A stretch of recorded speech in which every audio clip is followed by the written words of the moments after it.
In this town, there's no off-season. The news never stops, and neither do we. It's always game day in Cleveland with Andy Baskin and Daryl Ryder. Welcome to another Brownie Bites recap of the week that was edition of It's Always Game Day in Cleveland. I'm Daryl Ryder. The Browns off to Landover, Maryland, looking to get the season back on track following back-to-back losses to the Giants and Raiders. They'll take on the upstart 3-1 Commanders. Most importantly, the Browns need to stop shooting themselves in the foot. Yeah, I mean, you know, in certain circumstances, it does seem like our backs are against the wall. And there's no way to go but forward from there. So, you know, that's where we look to go. You know, we've been practicing, we've been putting more emphasis on certain things from an offensive standpoint, and we're crossing every T, dotting every I going into this next game. So, you know, we look forward to going out there and being a dominant offense. Yeah, just having urgency. Like I said, we are what we are, and we 1-3 right now. And we just got to have that urgency and being able to flip this thing around and get back on the win streak and get back on track. We say that it's the next game up. I mean, we can't really do anything about the 1-3. But what we can do is look at our schedule and say, well, we have an opportunity here to go 14-3, right? Or whatever, how many other games is left. You know, we want to make sure that we focus on each game and find a way to win that game and then win that game and then win that game. And, you know, maybe when we look behind us, we say, oh, well, shoot, we won all those games. So, like, that's the mindset. You know, obviously, you know, we want to make sure that we're progressive in our ideology and in our thoughts, and that's kind of where we're at. Add them up, you know, add them up. That's what we need. One win under our belt, road wins at that. Been huge, man. It's huge confidence boosters for the team. We haven't been playing our brand of football, and we know that's what's been getting us beat. We've been finding ways to lose games, and you know we're not gonna win until we stop finding ways to lose. So, listen, a road win, that's gonna get some fire under us and continue that hopefully into the second quarter of the season. I think for us, it's just the little things. You know, it's doing the little things better, and it's not us necessarily. You know, going out and trying to be Superman. It's just doing our 111 better. And the way that, you know, we do that is how we show up every day leading up to Sunday and allow Sunday to take care of itself. But the work that we do behind the scenes, you know, that's what's going to contribute and help us win. A year ago, the Browns' defense was among the best in key categories, but early this season, a much different case. Some significant drop-off in key areas, missed tackles atop the causes. It's probably more than just sloppy tackling. We have generally been a couple series of sloppy play. And, you know, we shouldn't have to get kicked in the teeth to start playing. Because when we do start playing, you know, whatever, the last 2.5 quarters against Dallas, ridiculously. I mean, you know, but you can't erase those series before that. You know, Giants, you know, fumble, punt, miss field goal, you know, like really good stuff. And same thing with this, like getting the ball back for our offense, scoring on defense.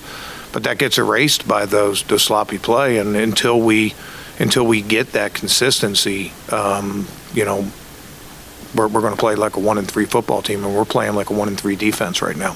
We established our identity, you know, last year, and it's on us, you know, again to go out and prove that what everybody saw us as and who people claim for us to be, that's exactly who we are. And so we just have to demonstrate that, you know, more than we've done this year, because you've seen glimpses of it, but I think for us, we are striving for a complete game of Cleveland Brown style of defense.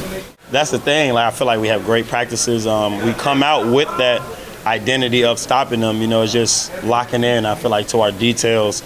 Don't let somebody come kick us in the face and then be a second half team, because I feel like in the second halves of every single game we've been an elite defense. So we just got to find a way to just you know, get mad early, I would say. Tackling is about toughness and angles. And, learning the space, learning how to square a guy up, and then the finishing through part. You've been doing that for years. You've been doing that since you played Pee Wee or high school or whatever. A lot of the guys are able to run fast, but as Schwartz would say, it's a cutback league. Now everybody has that stop on a dime ability, so you have to be able to square a guy up and know how to get to that angle on his hip to where if he's going to make that cutback, I'm right there. I'm shooting my shot. And a lot of guys were near that right position. We just had to fine tune it. I think it'll be a lot better display.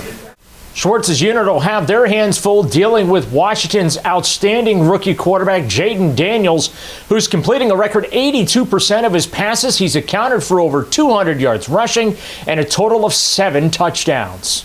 Very poised rookie, looking good, having a great year so far. Got a strong arm, accurate quarterback, getting the ball to his guys and really taking control of their offense. He kind of reminds me of, C.J. Stroud last year as a rookie, like being able to have a high completion percentage, not making many mistakes. Like you don't see that from a lot of rookies coming in. So, you got to treat him not like a rookie. He's proven himself in these first, few games that he is one of those elite guys. So I think he's been doing an amazing job, and we definitely have to, be able to stop, like you said, some of them quick, high percentage throws from him. I think he's looking nice right now. Obviously got some momentum, got some good wins under his belt. Great completion percentage. He like to get yards on his feet, and he got the highest scramble rate. 1 interception, so he's doing well right now. He's been pretty smooth so far. I think he's looked the best out the rookie quarterbacks, in my opinion, and we get a great opportunity to go do our thing. Pressure, lots of pressure.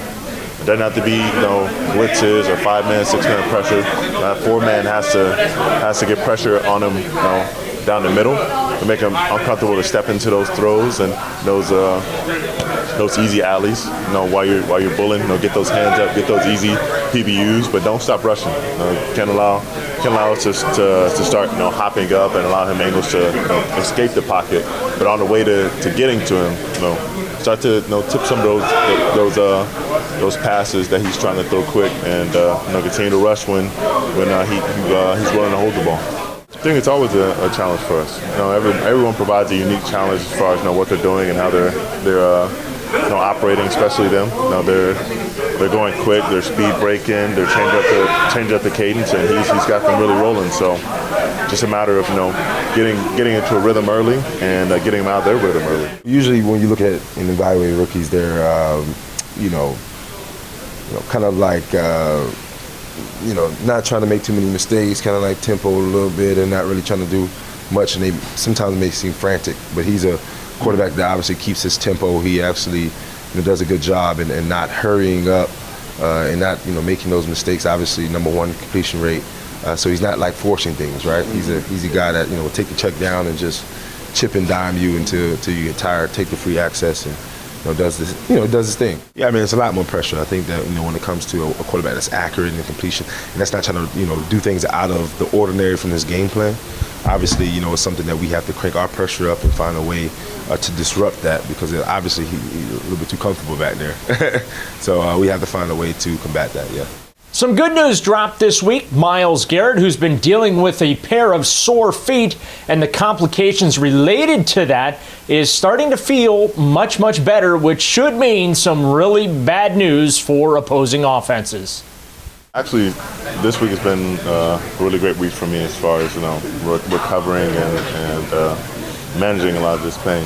This is probably the best I've felt since last year today. So I'm really starting to feel like myself again, and trending in the right direction. So we're going to continue to stay on what we got going now, and hopefully a week or two, or who knows when, but at least by mid-season, I'm sure I'll start to really feel like myself again. Also, Nick Chubb returned to practice this week. Of course, he's trying to come back from that devastating left knee injury. Everyone's fired up about his potential return. However, Chubb not going to play this weekend, but there is light at the end of the tunnel. It felt good. Get back out there with the guys, It's been almost a complete year, so it's been a long time of me not being out there. So it felt great to get out there. It felt good. I've been doing things on my own for a while now, so I've been used to everything I've done out there. But it feels good. Yeah, it didn't feel real. Felt like a dream. Felt like I've been up and battling this for a while now, so it was great to get all that off my shoulders and finally get back out there. I was just hoping to get back at some point. I never had a date set in mind. Just whenever I felt good and was available to go out there, I was going to try to go, and that's right now. I don't think so. Once you get out there and you're running around, it's like you're 8 years old again. It's like riding a bike, and that's not something that's in my head. You can't control that, so you don't go out there and play fast. It means a lot. I love it here in Cleveland. I feel the love, the support from everyone, everywhere I go, anytime I'm out or anything. I love it here, and it's definitely motivation for me to get back out there for all the fans. Toughest part is just the mental aspect of it, this uncertainty of going through the rehab and not knowing if things will be the same. But I took it one day at a time, and I eventually got to where I wanted to be. So it's just probably the mental part of not knowing the future. They told me take however long I need to. So whenever I feel great, I'll be out there. And finally, playoff baseball's back in Cleveland. Good luck to the Guardians. Head coach Kevin Stefanski's a big baseball fan. Has some rooting interest this October. Good luck to Topper and the Phils, and good luck to Coach. Do you say Coach Voter? Yeah, don't call Coach. For Voter, and the Guards. That would be I'll take a Guards Phillies World Series. Can I speak that into existence? That'd be a hard one for me, but I'll take it. We'll worry about that when we get there. And so there you have it. That's a wrap of the week that was. Thank you for watching us on YouTube, downloading and subscribing wherever you get your podcasts, including the free Odyssey app. For my partner, Andy Baskin, I'm Daryl Ryder, reminding you it's always game day in Cleveland.